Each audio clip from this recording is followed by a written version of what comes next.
ரட்சிப்பது ஆறு முகண்டா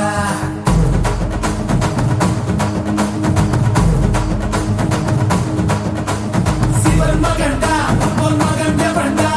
ரட்சிப்பது ஆறு முகண்டா அறுத்த வண்டா சூரன் உடல் இரண்டா பொங்கும் மலை சங்க தலை பதம் கொடுண்டா மதம் இரண்டா பச்சை மயில் வருண்டா சுத்தும் வினை கொத்தி துணை அது தருண்டா இணைப்பதுண்டா என்னை அணைப்பதுண்டா சித்தன் படி மித்தம் மொழி கிடப்பவண்டா முருகா உனை நான் தொழுபவண்டா.